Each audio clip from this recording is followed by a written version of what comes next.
Welcome to World City, presented by Resonance. My name is Chris Fair. As the president of Resonance and founder of the World's Best Cities Rankings, we've had the opportunity to debate, discuss, and work with many of the world's leading urban visionaries, planners, policymakers, and placemakers over the last 18 months. They've all been working tirelessly to change our cities for the better during these difficult and trying circumstances. Our team at Resonance was inspired to create this unique virtual event platform as a forum to discuss, debate, and share the best insights and ideas about cities with one another from one corner of the globe to the next.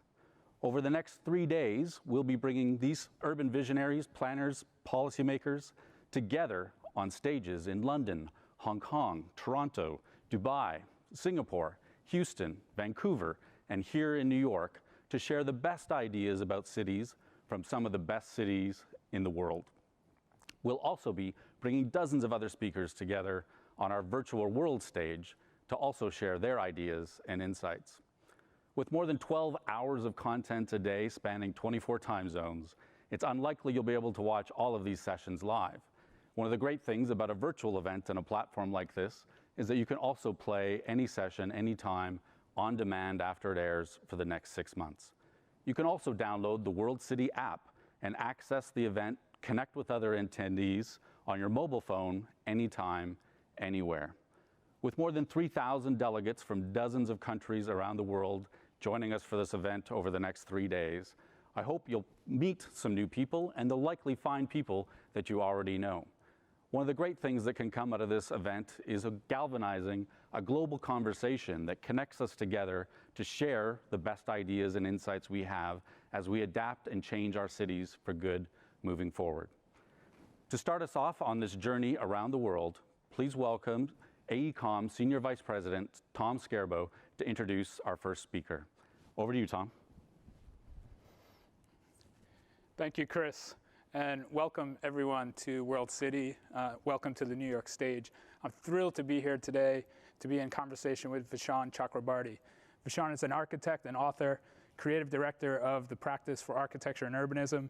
He's one of the leading voices in our industry today that folks like me and our colleagues turn to when we really want to know what's happening around the world and what a vision for our cities will be going forward, especially in an era post this pandemic. So without further delay, I'd like to welcome Vishaan to the stage. Vishaan's going to share with us his vision for a post-pandemic city, and then we'll have a conversation. Vishaan? Great. Thank you, Tom. Thank you, Chris. It's so nice to be here. So when we talk about a post-pandemic city, I think one of the first questions we need to answer, because there was a big question mark when the pandemic really brought down everything to bear on us, was that will cities survive? Will densities survive? And we've seen data already that in the United States that cities are doing well, but it depends on which city you talk about. We've seen outmigration from big, expensive cities like San Francisco, but we've seen a huge uptick in population in what we used to call second-tier cities, smaller cities. And in that is a clue about what people are seeking. I think as we think about cities going forward and policy, what we build, what we design, leadership, I think, needs to think about cities a little bit differently. Every mayor around the world used to say, jobs, jobs, jobs. That was their mantra as they ran for office. I would argue that today we need to talk about jobs, justice, and joy. The notion that not only do we need a healthy economy in our cities, but we need equity and ecology, things that represent justice, and we need great experience that gives us human joy, because with remote work here to stay, cities really need to be designed for the people who are dedicated to them, who love them and want to stay in them and have great lives in the city. I think that has to start with questioning the role of the private automobile in our cities. It's a basic equity issue. If you want to move 50 people across the city, the amount of space that 50 individual cars need, regardless of whether they're electric or autonomous or Uber or whatever the technology is, versus how much space 50 bikes or 50 pedestrians or 50 people in a bus take, our cities just don't have the room. It's not equitable to distribute that space to cars. And this is in the 20th century completely changed our notion of even what a street is. These two images are showing side by side at the same scale a highway interchange in Los Angeles and the entire historic district of Florence. We used to know how to build streets and public spaces for people. But then what happened is, at the end of the 19th century, three major inventions that came out of the Industrial Revolution, the elevator, structural steel, and the internal combustion engine, completely transformed our landscape overnight.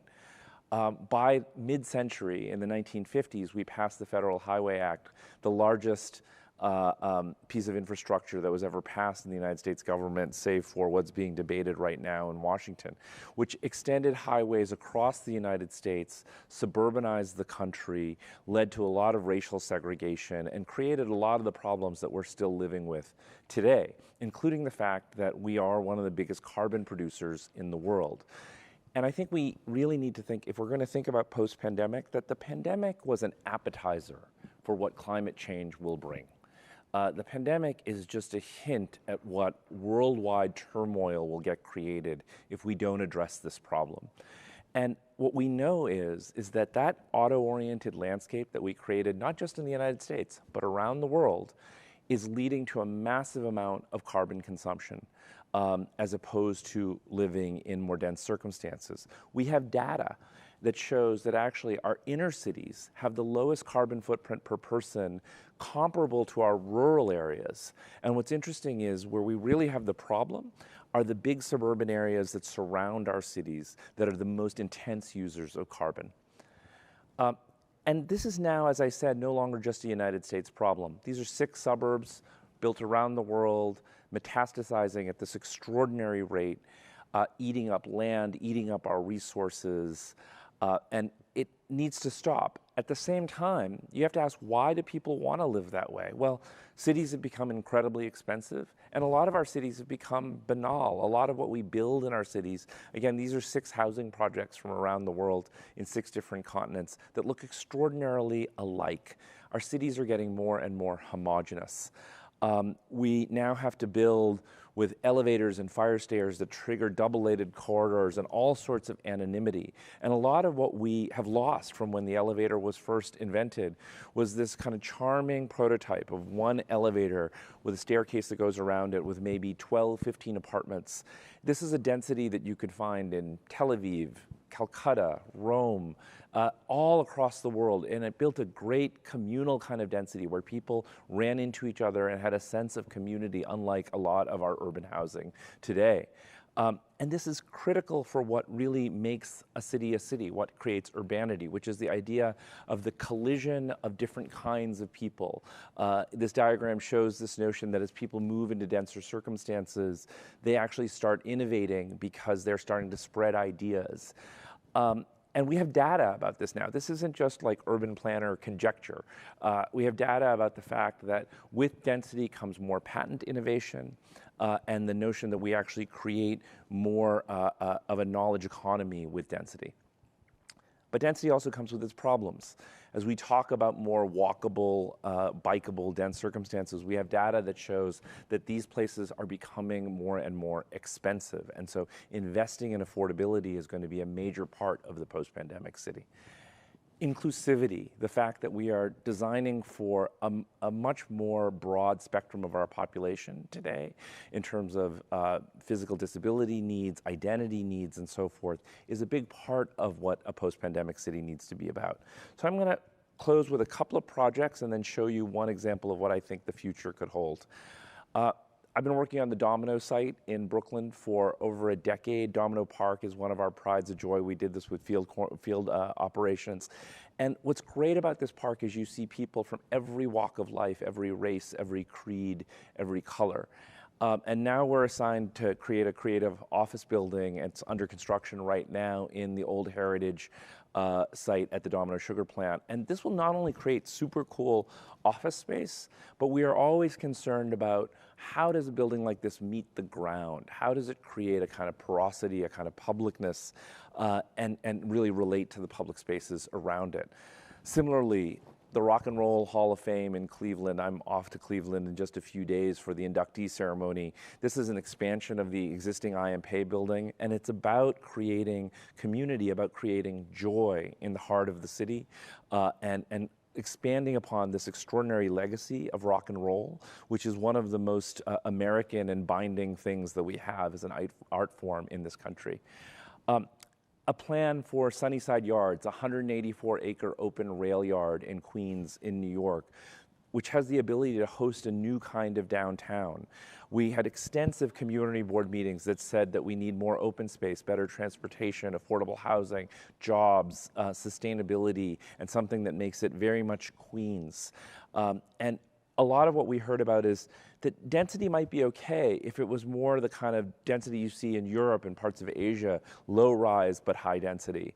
And so what could that look like in the future in terms of zero carbon buildings, tall timber buildings and so forth, and new forms of public space that are less oriented towards the car and more towards kind of the 21st century courtyard. And so working with the community, we were able to establish a plan for a network of new open space through Sunnyside Yards, a social infrastructure connected to that open space, a whole new transit system associated with that open space, including the potential for a new Sunnyside Amtrak station out in Queens. Attached to that office space, because we will still need office space coming out of this pandemic, I'm confident of that. But the lion's share of the site used for housing, and especially affordable housing. The mayor's actually made a commitment that if this project got built, it would be 100% affordable housing across a range of incomes. Housing that had a humanitarian feel to it in terms of the scale of the streets that it would produce. And of course, sustainability with a commitment to make this one of the first large-scale net zero projects in the entire city. With the notion that we would be resilient against some of the tough weather that we're all experiencing today, and that you would still have the joy of our city life. Now, projects like this, people might say, well, why? Why do we need so much growth in our cities? Well, I think we need to think about the fact that the United Nations has projected that by the year 2100, we'll have 11 billion people, almost 11 billion people on the planet, 3 billion plus more than what we have today. How are we going to house all of those people? Most of that growth will be in the global south, but we're going to get a lot of migration due to climate change. Just to give you a sense of scale, 3 billion people will need about 2.4 trillion square feet of new built space. That's the equivalent of building a new New York City every month for the next 40 years. So, you know, I know what you're probably thinking. We're already experiencing severe impacts from climate change. How can the world possibly house an additional 3 billion people? And how can the housing they need be part of the solution rather than part of the problem? Could there be carbon negative housing that not only is net zero, but has the potential to pull carbon out of the atmosphere? For our big cities, the big hope lies with clean energy grids. That's a big part of what's getting debated in Congress right now. And there is great hope that our big cities could rely on wind energy, solar, geothermal, and nuclear. But the reality is, we've got a long way to go in terms of getting to fully green grids in our cities because of transmission line problems, the politics of nuclear energy, the reliability of solar and wind. So clean grids won't alone solve the problem ahead of us. What's interesting is what we can do today with today's technology is we know how to build carbon negative single family houses. In sunny climates especially, there's enough roof area to house solar panels for relatively few occupants. So it generates a tremendous amount of power for those few occupants and in fact gives back to the grid. But these things are hardly a panacea because it's a single family house. And so that means that it's going to induce sprawl, which whether, again, you know, once you have car-oriented sprawl, whether it's electric cars or autonomous cars, it doesn't matter. You suffer a loss of wetlands, a loss of forest land, a loss of farming, and frankly, a loss of community.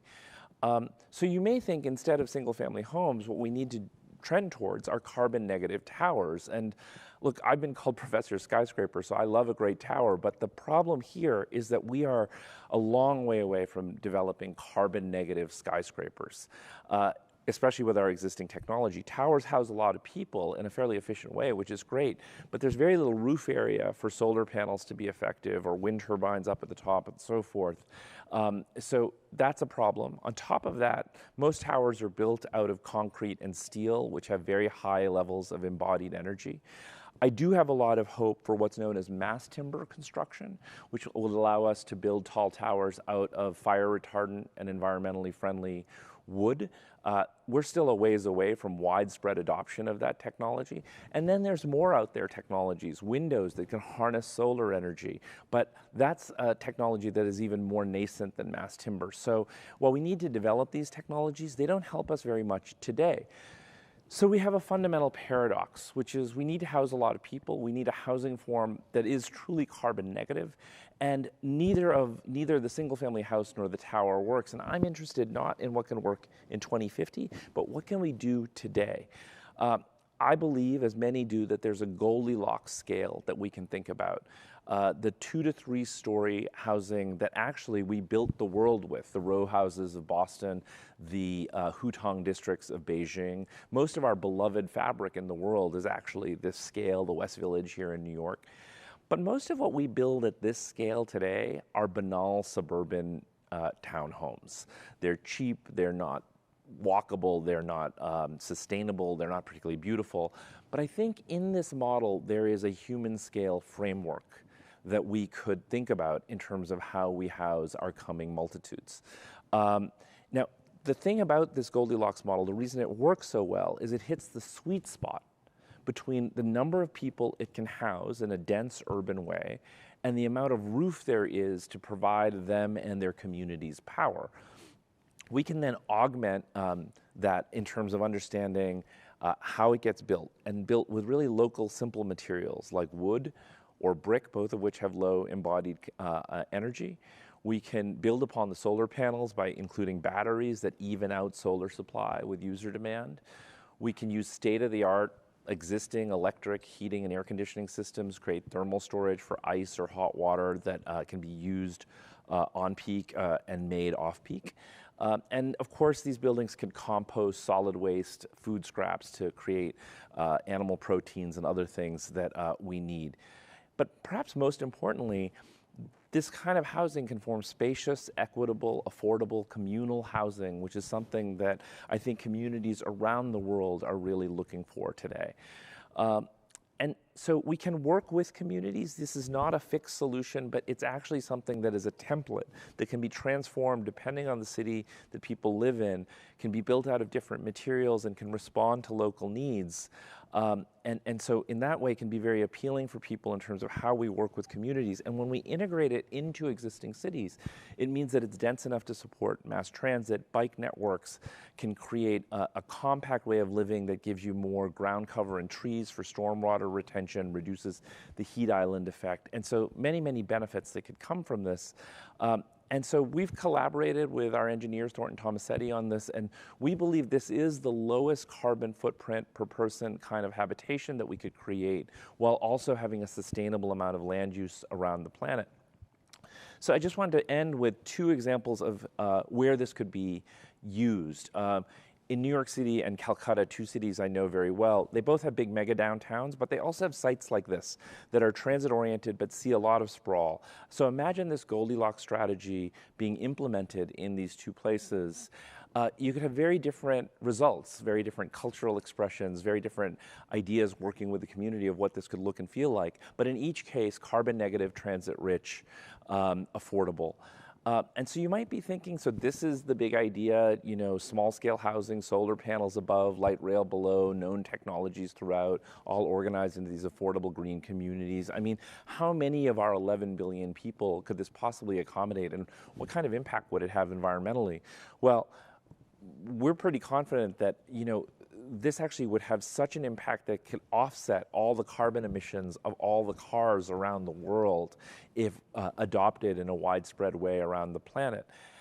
Furthermore, it's dense enough that if all 11 billion of us lived at this scale, all of us would fit in a landmass the size of France. Now, I doubt the French want us invading their country, but that's to make a larger point, which is if we all lived at this scale, we would leave the vast majority of the planet for nature, agriculture.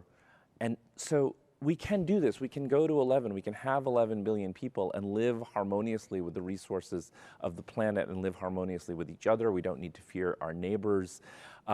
We don't actually need new technology to do this. We have the resources, we have the land. We just need the vision because the answer is kind of hiding in plain sight. Thank you.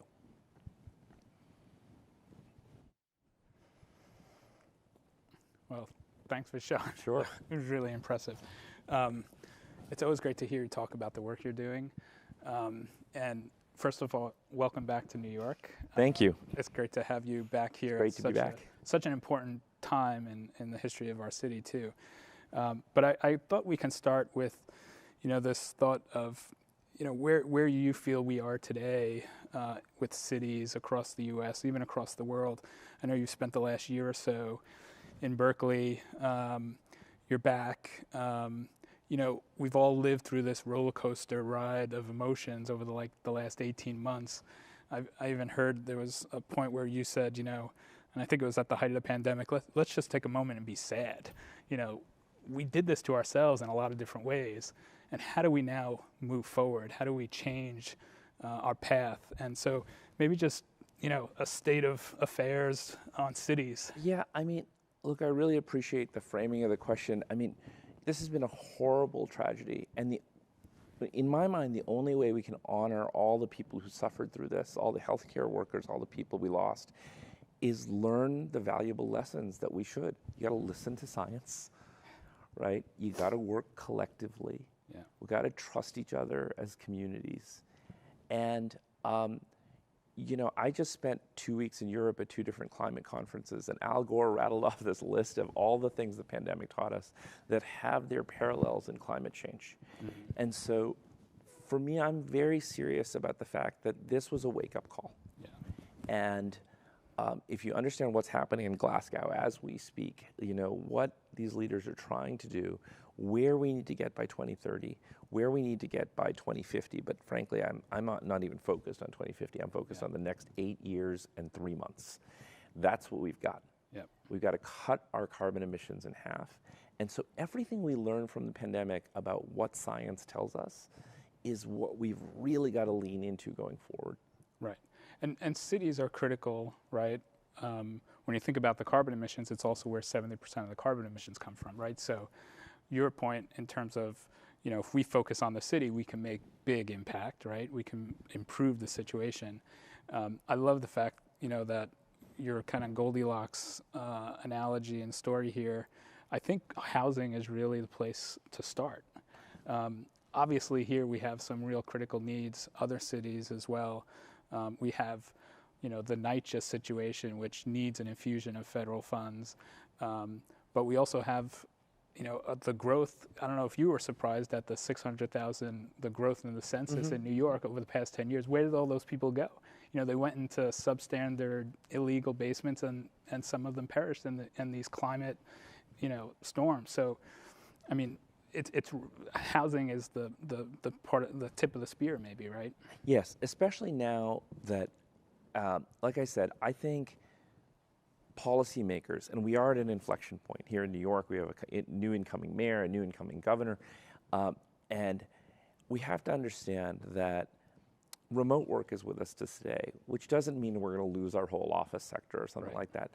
But we need a kind of shift in the sense that in the 70s, in this city and large cities across the world, there was this sense of we had to deal with the bankrupt city, that everyone was leaving, right? And you're citing census figures, we were down at New York City lost 300,000 people in the 70s.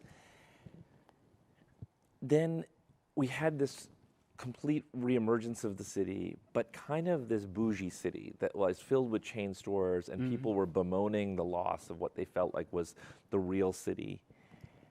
And then, now, especially because I've been away for 18 months and I just came back, New York feels young and alive, and I think that it is really now a place for the people who truly love it.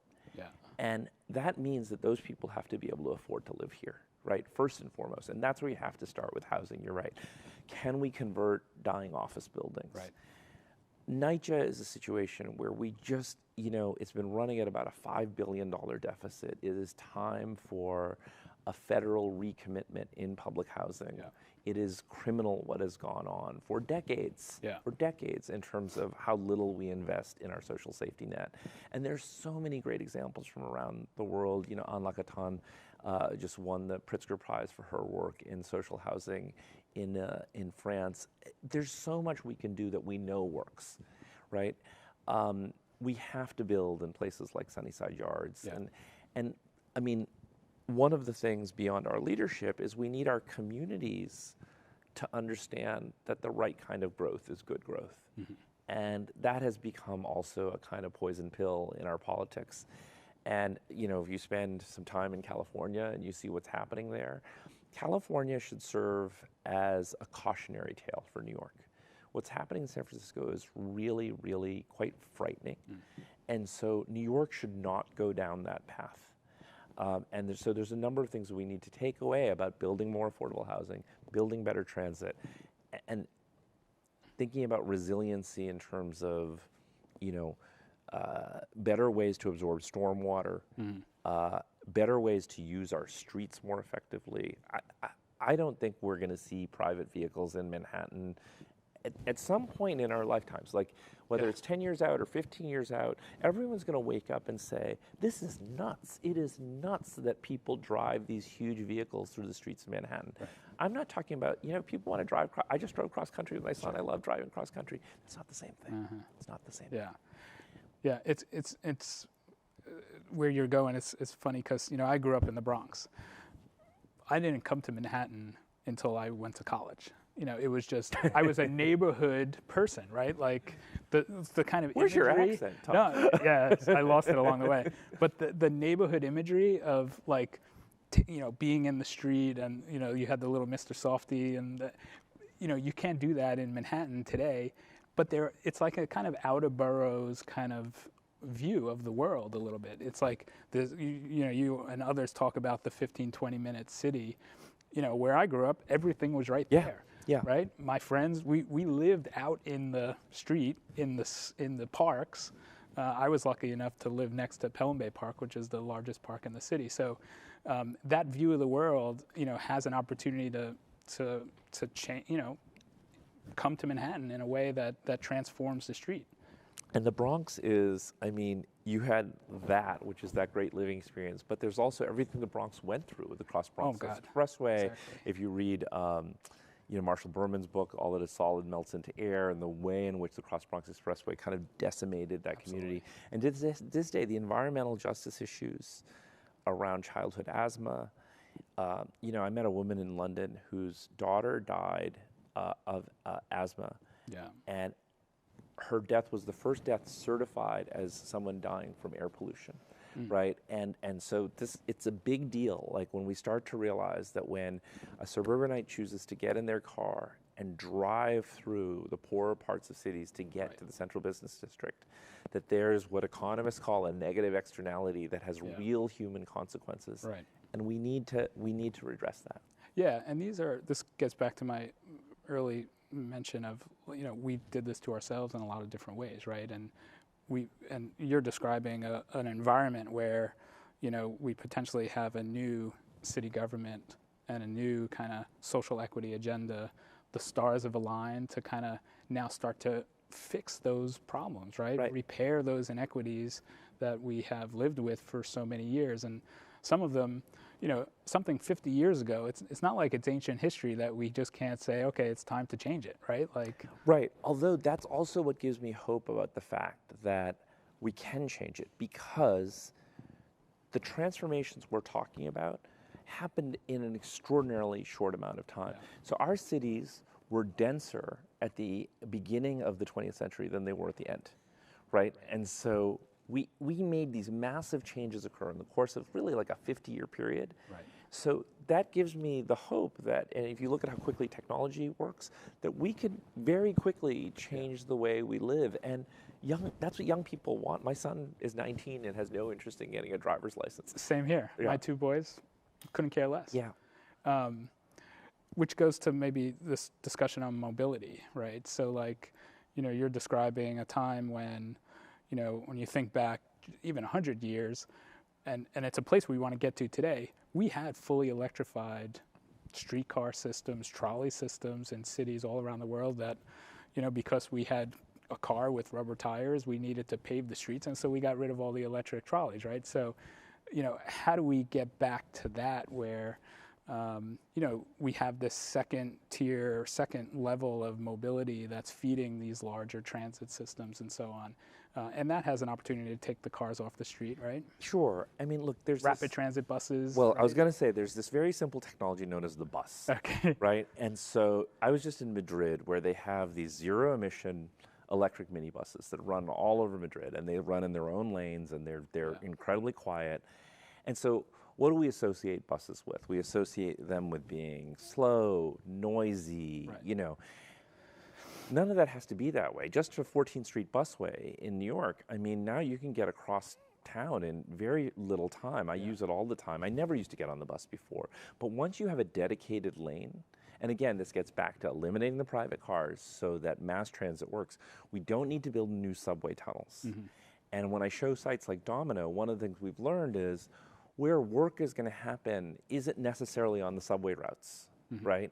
And so now Domino is well served by ferry, but the thing is that we need an ability to think about our city as more of a carpet of places where people live and work and play.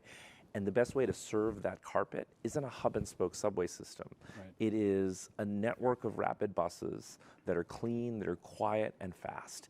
And that can happen the moment we get all of these cars off the street. Yeah.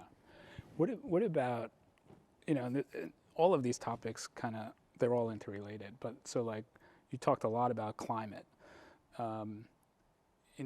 Even last night we were worried that there was going to be another tremendous storm that was going to impact the city in a big way. I guess the question is, where do we start? Again, I would, sometimes you just got to look down. All you have to do is look at the street. Think about how much asphalt we have in the street, and that should really be much more porous surface in most places, right. Bioswales and so forth, that can absorb more water, right? We've obviously got to do some interventions in the harbor, but I'm not talking about seawalls and things like that. I'm talking about soft edges and other things that help build up. Kate Orff is a good friend of mine. She's all of the oyster thing and everything that she's doing. We know how to do this. We can deal with this, and the Dutch have been dealing with it for years. But we all also have to understand that those are, at best, 50-year solutions. They are not long-term solutions if we keep going down the current path, right? And so at the same time we're doing that, we've got to focus also, we have to use the muscle of big cities to talk to our national politicians about things like clean energy grids, which looks like it's going to get wiped out of this infrastructure bill right now because we have one senator who loves coal. And so this is like a major problem. And cities have a lot of muscle, right? Politicians come here, they use us as an ATM.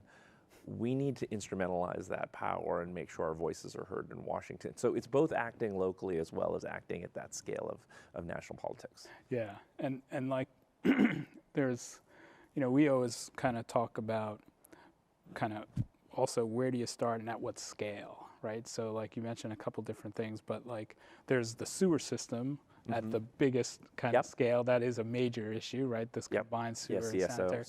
And then you have, the small interventions that you can make and do pilot projects. And so like, I guess you have to operate on all of these scales at the same time. You do. And that's, I think, the opportunity for our new mayor and new governor. Right. That yes, it's complicated, but again, I would take our waste management system, if you can call it that. All over Europe, you'll see that there's a very, very organized way of dealing with trash. There's a lot less trash. There's composting. So this notion that we're shipping all of this garbage off in barges and so forth. Our CSO system, stormwater runoff, again, that's about containing more stormwater and not letting it drop into our sewage system. So there's solutions for each of these things. I think, though, it's really important for a politician like a mayor to weave a narrative around all of the solutions. So it's not a set of one-off things. It's more than the sum of its parts. New York, like Paris is right now, should be a leader on the global stage. Yeah. Because cities may produce 70% of our emissions, sure, but we also, I worked for Mayor Bloomberg right after 9/11, and what I really learned from him and that administration is we, by changing urban policy, can not only change it for millions of people, so that's a big impact at scale, we then lead with other cities around the world. And if half of humanity lives in these cities, right, whether we have a president who pulls us out of another agreement or not, there's still a way to move forward at the urban scale that impacts billions around the world. Right. And I think we have to keep that in mind. Yeah. We talk about that at AECOM too. As a global company, we, my counterparts, we talk on a regular basis, and we're kind of sharing best practices. We're talking about what's working here and there. But it doesn't help if we're only talking to ourselves, right? Yeah. And so, government policy, what's your thoughts on how do you, you worked in city government, so, how do you get the government relations? How do you get the people with the money and the developers and the designer? How do you get everybody working together towards that common goal? I'm a big believer in grassroots community politics. And I think a lot of things move because constituents want them to move. And one of the reasons I think urban politics is much more exciting than national politics is, there's that old adage in City Hall, there's nothing ideological about picking up the trash. But at the same time, the places where the disproportionate impacts of these things, you look at the pandemic, you look at climate change, it's always communities of color, it's always poorer communities. With social media today, those communities are much better organized and have a much more direct voice into our city's power structures. And that's really important. You talk about NYCHA. The people who know NYCHA best are the residents, right? And so I think this is a moment where if the power structure of our cities really listens to the communities of our cities, they're aware of all of these issues. There's plenty of, and so I do think there is the potential for a new mayor to come in with tremendous political capital built around community organizations. When we all first started working on the High Line, there were like 20 of us, and everyone said we were crazy. Right? And that was a grassroots effort to ultimately save the High Line. Now, the High Line later became more controversial, but my point is just community groups can do a lot, and mayors and power structures would be wise to kind of use that energy to get these things done. Yeah. What about, you mentioned, your time with city government, but also like the World Trade Center. So like projects like that too, what's there that we can take and learn? Because like when you think about this whole thing about repositioning Manhattan, right, and the competing with the remote work, and folks who are, there was a time in my life that I did an hour-and-a-half commute, and I wasn't thrilled about it, but I wanted to be in the city, like wanted to be here. Yeah. That's where you want to be, and now we're much closer, but. What's that dynamic, and how to? A couple of thoughts there. Part of the problem with urban policy is we're often fighting the last war, right? So I saw a bunch of things happen in response to 9/11 out of security concerns and things like that feel quite dated today. The nature of office buildings. I was listening to a broadcast from Marianne Tai at CBRE, and she's talking about how much people want light and air and so forth. I'm thinking that old model of the office building with 45 feet core to glass and all of that stuff is kind of going to go the way of the dodo bird.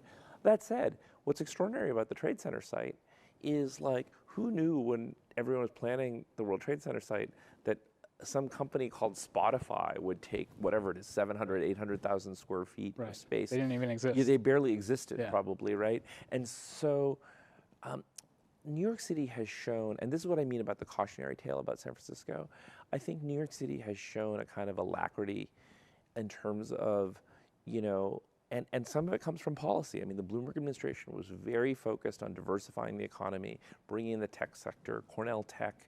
the de Blasio administration has released this RFP for Governor's Island. We need to continue to have a very, very diverse economy so that when one sector is in trouble, Wall Street, the tech sector, whatever, the eds and meds, it used to be that no one focused on our universities in a city like New York. We have more students than Boston, right? And so, it's really, really important that we think about that broad spectrum and understand how that gives us resilience because, honestly, I saw this after 9/11 and I'm seeing it after the pandemic, that there's this way in which certain cities are able to bounce back because of that broad, diverse coalition of people that love them, care about them, want to be in them. Are there cities, as you're talking, I'm thinking cities that excite you today or cities that are doing it well or have recovered in a positive way, learned from the past, acted quickly? What can other cities learn from them? There are a lot of cities, and I'm not a member of the cult of Copenhagen. There's a lot of urban planners that like Copenhagen Copenhagen is a lovely place, and it's a small, wealthy, white city in Northern Europe, and sure, great, everyone bikes there, and that's fantastic. But there are things that we can look at from cities around the world. London and Stockholm in terms of congestion pricing, something we needed to do yesterday in New York. Like I said, I was just looking at the electric buses in Madrid. I mean, in South America, in Bogota, obviously, bus rapid transit was really born under Enrique Peñalosa as mayor and his brother Gil as transportation commissioner. They did a bunch of things in terms of investing in public parks in low-income areas that was transformational for that city. Medellin in Colombia, the cable car that really transformed the way poor people could commute. I think we're seeing in cities around the world a very big push against private cars, even in cities like Mumbai, where they're like taking over streets for pedestrian use on weekends and things like that. So I think we're seeing like really great practices come alive all over the world. China's doing extraordinary things because China can, right? China has that autonomous power to say we're going to stop building coal plants or we're going to build enormous subway systems, and there are things to learn from that as well. Although that's not the form of government that is my favorite, but so I think there's many things we can learn from. Australia has incredible sustainability standards in a lot of their new developments in Sydney and so forth, way ahead of what we do here in the United States. So there's a lot to learn from plenty of places. So it's great to hear your optimism and your hope for cities in general and also for New York City. We talked a lot about, this incoming administration, the kind of stars of the line moment. We know we have to do a lot of different things at a lot of different scales. You showed Sunnyside Yards, which is a phenomenal project that starts to speak to a lot of that agenda. We have a couple minutes. What are your thoughts like? What's the dream projects that should come out of this recovery? New York, San Francisco, wherever. What's the dream projects that we should focus on? I'm really hoping there's a smart way to channel federal money, pair it with state and local money, to create green cities that have a host of new aspects to them, new parks, new waterfronts that again give us more resilience, changes to our transit system, of course affordable housing. You mentioned Sunnyside Yards. Sunnyside Yards, to create a net zero, 100% affordable housing project in the heart of Queens that's over a rail yard will require a significant federal infusion. Right. At the same time, it could be a pilot project for sites like that that are dotted across the United States where we have the land to do these things and create these kind of model net zero affordable communities. What we need to start understanding is those kinds of federal investments, just like, the $20 billion that was invested in New York City after 9/11, do we think we're sitting around in Washington saying, oh, gee, we shouldn't have done that. We shouldn't have let the financial district recover, and what that means for the entire United States and world economy. So I just don't think we would regret those investments. But like I said, I think it's not just one-offs. I think it's all of that stuff bundled together with a narrative arc, and I think that is a huge opportunity for our new mayor and our new governor. And going back to this idea of grassroots community, how do we as architects, designers, engineers, I guess there's a little bit of education, there's a little bit of kind of working with the communities. How do we get the communities excited about this next? I work with a lot of communities. That Rock and Roll Hall of Fame project in Cleveland, in Detroit, we're doing all this work with Ford at Michigan Central Station. You're from the Bronx. I'm an immigrant. My parents came here with $30 from India. And I think those things give you empathy. And I think empathy is absolutely critical in working with communities, is really, really listening, not just the lip service. Right. I think Zoom introduces a whole new possibility for community meetings and how to get community engagement. And so I really think we can do this. But like I said, we've got 8 years and 2 months. Right, that's what we've got. Yeah. Right. So I'm optimistic, but also feel an incredible sense of urgency around what we need to do together as a society. And I think the pandemic, like I said, is the kind of wake-up call for that. Yeah. So on that, I think we can end there. It's been fantastic to talk to you. Great.